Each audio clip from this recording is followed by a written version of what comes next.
우리는 지금까지 사도신경을 통해 성부, 성자, 성령, 삼위 하나님에 대한 믿음의 고백들을 살펴보았습니다. 그리고 오늘은 삼위 하나님이 아닌 인간을 주제로 한 인간의 본성에 대한 고백을 다루고 있습니다. 사도신경에서는 죄 용서받는 것을 믿습니다 라는 이 짧은 한마디에 고백을 하고 있지만 우리는 이 고백 가운데 엄청난 진리가 담겨져 있다는 사실을 깨달아야 하는 것입니다. 이 고백에는 하나님의 거룩한 진노 앞에 서 있는 인간의 절망적인 상태를 나타내고 있을 뿐만 아니라 그리스도의 십자가를 통해 드러난 지극히 영광스러운 하나님의 은혜를 선포하고 있기 때문입니다. 그런데 오늘날 죄의 두려움을 전하지 않고 죄의 고백을 독려하지 않는 교회들이 너무나 많이 있습니다. 아예 죄의 용서와 선언과 그로 말미암은 축하의 의미를 도외시하는 일들이 비일비재하다는 것이죠. 그러니 참된 교회는 죄 용서에 관한 신념과 올바른 교리들을 바르게 전하고 가르쳐야 할 것입니다. 죄의 두려움에 대한 성경적인 가르침을 도외시하는 것은 예수 그리스도의 복음이 지니고 있는 그 아름다움과 능력과 영광을 축소하는 것과 같기 때문입니다.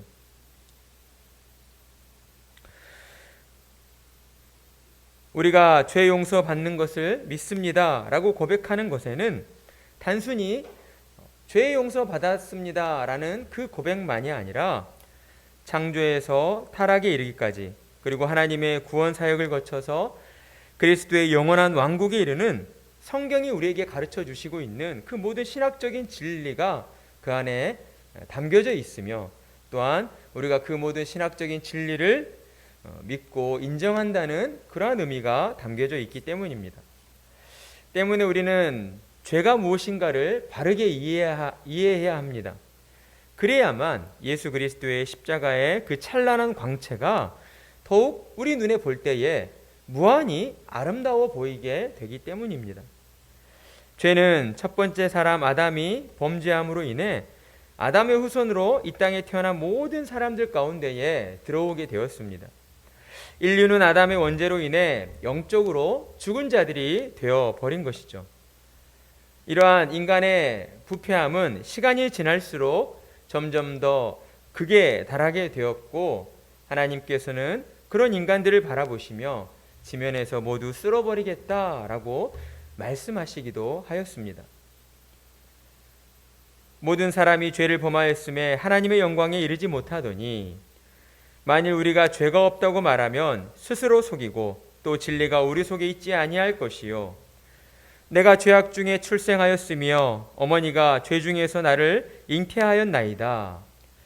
성경 곳곳에서는 이렇듯 죄로 인해 이 세상 모든 사람의 본성이 부패해졌으며 그로 인해 인간이 얼마나 비참한 존재로 전락하게 되었는가를 우리에게 말씀해 주고 있습니다.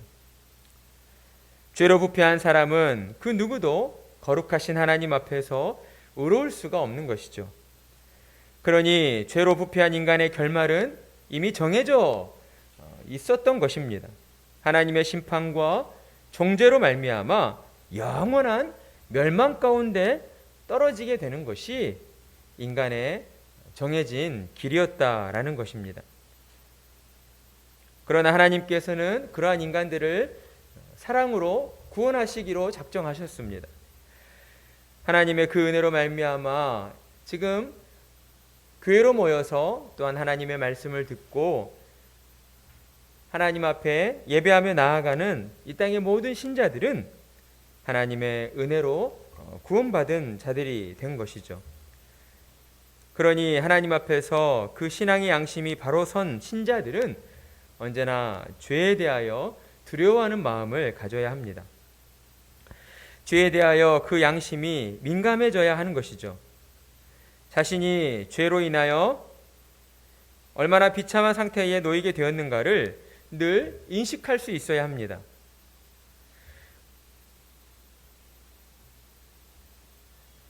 구약 성경에 보면 다윗이 이스라엘의 왕으로서 승승장구하며 또한 세상의 군왕으로 높임받게 되었을 때에 그가 죄에 대하여 경계를 낮추는 그러한 실수를 범하고 말았습니다.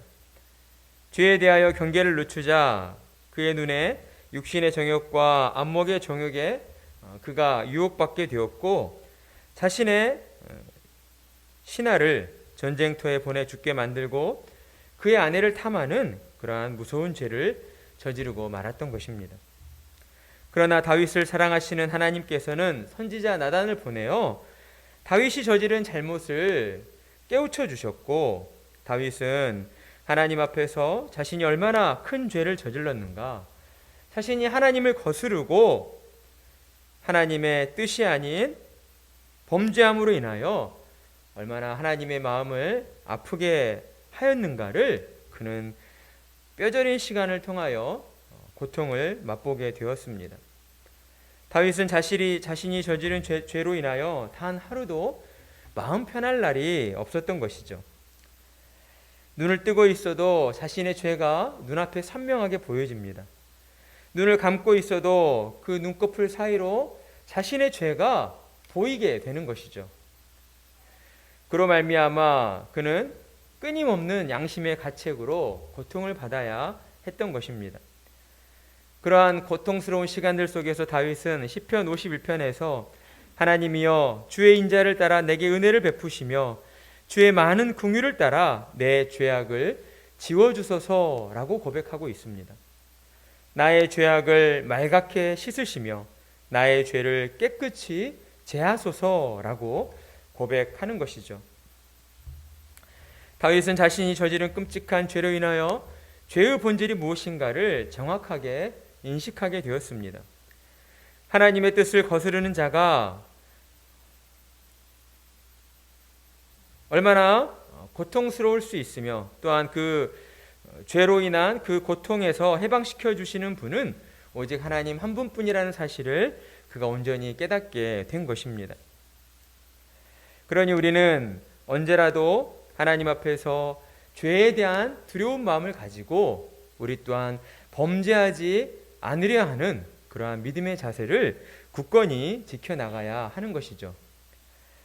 그러한 일들을 함께 이루어 나가는 교회에서 때문에 우리는 더욱 죄의 두려움과 그에 따른 결과들을 성경을 통하여서 하나님의 말씀으로 들려줘야 하는 것입니다.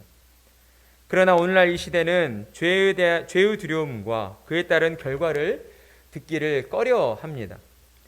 신자들 가운데에도 죄에 대해 거론하는 설교를 듣기 싫어하는 신자들이 많이 있습니다. 또한 이러한 어떠한 흐름에 동반하여서 설교자들 가운데에도 죄의 현실과 용서에 대한 설교보다는 신자들이 듣기 좋아하는 번영복음 또는 번영신학을 전하는 설교자들이 더 많이 있다는 것이죠.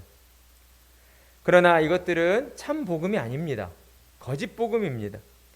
왜냐하면 거짓 복음은 지금 우리에게 가장 필요한 것이 그리스도를 통한 죄 용서와 구원이라 말하지 않고 부와 건강이라고 전하며 믿음을 통해 번영만을 약속하는 것이기 때문입니다.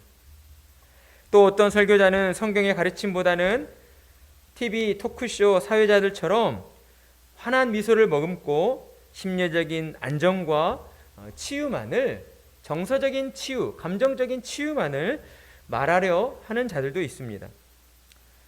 이렇듯 오늘날 그리스도인들은 진리의 위기에 직면해 있는 것이죠. 죄의 두려움을 올바로 이해하지 못함으로써 그리스도의 십자가의 영광 또한 제대로 알지 못하는 그러한 진리의 위기 가운데 놓여 있다라는 것입니다. 따라서 우리는 인류의 보편적인 타락을 우선적으로 이해할 필요가 있습니다. 죄의 두려움을 올바로 이해하지 못하면 우리는 반드시 우리 마음대로 거짓 신을 만들어 우리 스스로 섬기는 그러한 잘못을 저지르게 되기 때문입니다. 그리고 당연히 하나님의 무한한 영광과 거룩하심과 장엄하심을 축소하는 그런 죄를 짓게 되는 것이죠. 죄는 하나님의 영광을 거스르는 행위입니다. 무한하신 하나님의 영광은 이 세상 모든 것을 다 합한 것보다 더 영광스러우십니다. 그러니 하나님의 영광을 거스르는 죄가 가장 심각한 악에 해당된다는 사실을 우리는 늘 잊지 말아야 하는 것입니다. 결국 죄란 하나님이 더 이상 하나님이기를 바라지 않는 것이라고 할 수가 있는 것입니다. 죄는 우주적인 반역의 행위이며 하나님을 그분의 보좌에서 밀어내고 우리가 그 자리에 올라앉는 것입니다. 죄가 가진 심각성이 이렇게나 치명적인 것임에도 불구하고 우리가 죄의 심각성을 올바르게 이해하지 못하는 이유는 우리가 무한하고 영원하고 아름답고 탁월하신 창조주 하나님이 아니라 우리 스스로가 만들어낸 그 작은 우상들을 섬기려고 하기 때문인 것입니다. 우리 안에 하나님의 영광을 너무나 하찮은 것으로 여기는 그러한 마음들이 숨겨져 있다라는 것이죠. 따라서 우리는 죄사함의 은혜를 풍성하게 누리기 위하여 먼저 우리가 스스로 만들어서 하나님이라 일컫는 그 불경스럽고 수치스러운 모든 우상들을 내버려야 합니다. 그리고 오직 하나님의 영광만을 바라봐야 하는 것이죠. 교회사를 통해서 우리가 확인하게 되는 것은 교회가 세속화되어 교회의 거룩함을 잃어버리게 된 경우는 항상 죄를 바르게 이해하지 못한 데서 비롯되었다는 것을 우리는 알 수가 있습니다. 죄는 어떤 식으로든 성경의 가르침에서 벗어나서는 안 될 것입니다. 그런데 죄로 부패한 사람의 본성은 어떠합니까? 항상 죄에 대한 엄격한 성경의 가르침을 피하려고만 합니다. 그래서 죄를 두려워하지 않는 마음을 가지도록 만드는 것이죠. 죄의 심각성을 의식하지 못하도록 만들어 버리는 것입니다. 교회사 가운데 이렇듯 죄의 심각성을 약화시켰던 몇몇의 주장들이 있었습니다. 먼저는 펠라기우스주의입니다. 5세기에 펠라기우스라고 하는 로마 카톨릭 수도사는 인류의 원죄를 부인하는 가르침을 전하기 시작했습니다. 그는 인간의 본성이 본질적으로 선하다라고 가르치면서 하나님의 은혜가 없어도 인간의 의지로 하나님을 선택하고 따를 수 있다라고 주장했습니다. 펠라기우스는 아담과 하와가 죄로 인하여 전적으로 부패했다는 사실을 인정하지 않은 것입니다. 사람들은 그의 그러한 가르침과 주장에 환호했습니다. 사람들이 들었을 때에는 그의 말이 더 듣기 좋고 또한 사람들의 마음을 또한 평안케 하는 그러한 주장이었기 때문입니다. 그러나 펠라기우스 주인은 아담이 에덴 동산에서 저지른 죄의 두려움과 심각성을 바르게 이해하지 못했을 뿐만 아니라 인간의 전적 타락에 대한 성경의 확실한 가르침을 거부하고 인간의 본성을 왜곡시켜서 오직 하나님의 은혜로 구원받는다는 진리를 듣지 못하도록 만들어버리는 그러한 처참한 결과를 낳고 말았습니다. 두 번째는 펠라기우스의 영향을 받은 로마 카톨릭주의입니다. 로마 카톨릭은 죄를 두 종류의 죄로 나뉘었습니다. 큰 죄가 있고 작은 죄가 있다. 대죄, 소죄로 나뉘어서 큰 죄를 지은 사람은 반드시 회개해야지만, 반드시 고해성사를 해야지만 지옥에 가지 않을 수 있다라고 주장을 하였고, 작은 죄에 대해서는 꼭 그럴 필요까지는 없다라고 그렇게 주장을 하였습니다. 우리가 들었을 때에는 카톨릭의 주장이 참으로 합리적인 것처럼 들릴지 모르나 그들의 주장은 결국 오직 은혜로 구원받는다는 그 은혜의 절대성을 훼손할 뿐이었던 것입니다. 하나님께서는 성경을 통해서 한 번도 죄의 크고 작음을 구분해 주시지 않았습니다. 로마서 6장 23절의 말씀처럼 죄의 삭은 사망이라, 인간은 죄로 말미암아 하나님 앞에서 심판받아 영원한 사망에 이를 수밖에 없는 그러한 존재들이 되었다라고 우리에게 말씀하시며, 인간은 반드시 자신의 죄값을 치러야만 한다라고 가르치고 있습니다. 마지막으로는 번영의 복음입니다. 또는 번영신학이라고도 말합니다. 또는 기복주의라고도 말하죠. 번영의 복음은 죄에 대한 잘못된 이해를 조장하는 것입니다. 사실 이것이 매우 치명적인 것이죠. 번영의 복음은 죄를 거론하지 않기 때문에 신자들을 안일한 믿음주의로 치우치게 만들어 버리는 것입니다.